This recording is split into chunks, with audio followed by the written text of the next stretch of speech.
They thought the ocean would protect them. They were wrong. On a quiet December morning in 1941, the waters of Pearl Harbor looked almost too peaceful, like a painting frozen in time. Battleships rested lazily under the Hawaiian sun, sailors joked on deck, and the distant hum of aircraft meant nothing unusual. No one suspected that within minutes, history would fracture into before and after. At 7:48 a.m., the sky began to scream. The first wave of Japanese aircraft, fast, precise, and merciless, cut through the clouds with terrifying intent. Torpedo bombers flew low, skimming the harbor waters, while dive bombers shrieked downward like falling knives. Within seconds, explosions erupted across the naval base. Fireballs rose into the air.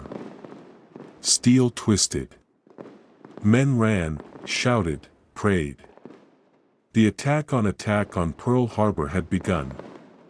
For most Americans, the war had been something distant, something happening over there.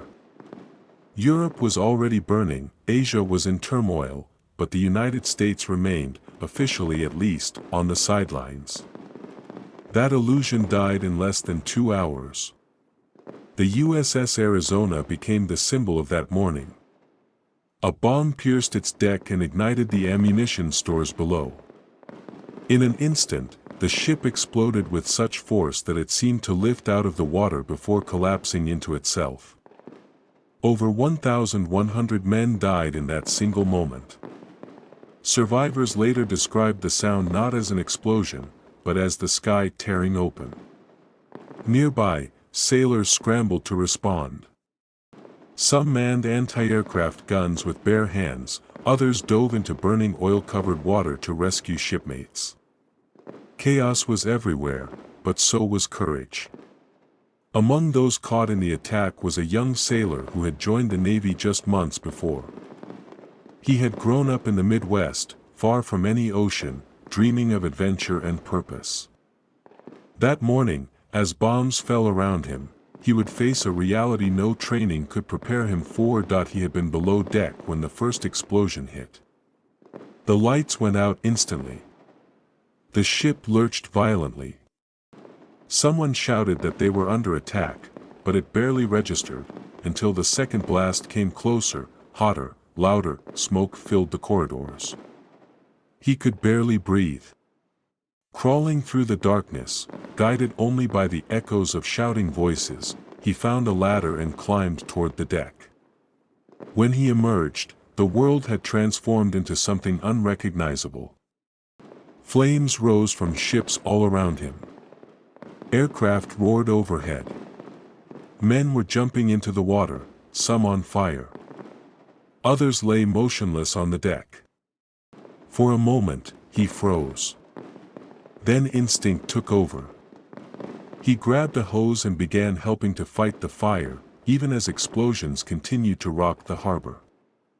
At one point, he saw a man trapped beneath twisted metal.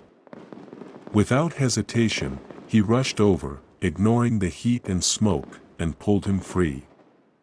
It was the first of many acts of quiet heroism that day, acts that would never make headlines, but would save lives nonetheless. The attack lasted just under 2 hours. But when it ended, the damage was staggering. 8 battleships were damaged or destroyed. Nearly 2,400 Americans were dead. The Pacific Fleet, once a symbol of American strength, had been crippled in a single morning. Yet something unexpected happened in the aftermath. Instead of breaking the nation's spirit, the attack ignited it.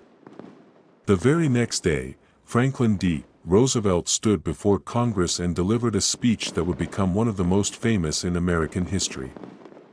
He called December 7th a date which will live in infamy. His voice was steady, but the weight of the moment was unmistakable. Congress declared war almost immediately. The United States was no longer on the sidelines. It had been pulled, violently, into World War II. But the story didn't end at Pearl Harbor. In many ways, it had only just begun. Across the country, young men lined up to enlist. Factories that once produced cars and appliances began turning out tanks, planes, and ammunition. Women entered the workforce in unprecedented numbers, becoming the backbone of the war effort at home. The entire nation transformed almost overnight. The young sailor from that morning would soon find himself deployed across the Pacific, chasing an enemy that had struck without warning. He would witness battles that pushed human endurance to its limits, places like Guadalcanal, Midway, and Iwo Jima. Each battle told its own story. At Battle of Midway, just 6 months after Pearl Harbor, the United States would strike back in a way no one expected. Through a combination of intelligence, strategy, and sheer determination, American forces ambushed the Japanese fleet and destroyed 4 of its aircraft carriers. It was a turning point, proof that the seemingly unstoppable Japanese advance could be halted, but victory came at a cost. War in the Pacific was brutal. It was fought not just with weapons, but with willpower. Jungle heat, disease, relentless combat, it tested soldiers in ways few could imagine. The sailor, no longer inexperienced, no longer naive, began to understand the true nature of war. It wasn't just about battles and victories. It was about survival, sacrifice, and the thin line between life and death. He saw friends fall. He wrote letters home that never fully captured what he experienced, and yet, he kept going. Because he had to. Because everyone around him was doing the same. Back home, families followed the war through newspapers and radio broadcasts. They celebrated victories, mourned losses, and lived with a constant sense of uncertainty. Every telegram brought fear. Every headline carried hope. Years passed. The tide slowly turned. From the beaches of Normandy in Europe to the islands of the Pacific, Allied forces began pushing back on all fronts. The war that had once seemed unwinnable was now within reach of a conclusion, but it would demand one final, devastating chapter. In August 1945, the United States made a decision that would change the world forever. 2 atomic bombs, unlike anything ever seen before, were dropped on the Japanese cities of Hiroshima and Nagasaki. The destruction was unimaginable. Within days, Japan surrendered. The war was over. For the sailor, the news came not with celebration, but with exhaustion. Relief, yes, but also a quiet understanding of everything that had been lost.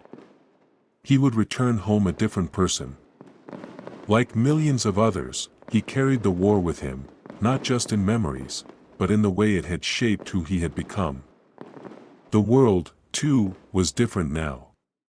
The United States had emerged as a global superpower. The war had reshaped international politics, technology, and society in ways that would echo for generations. But perhaps the most powerful legacy of that time wasn't found in treaties or borders.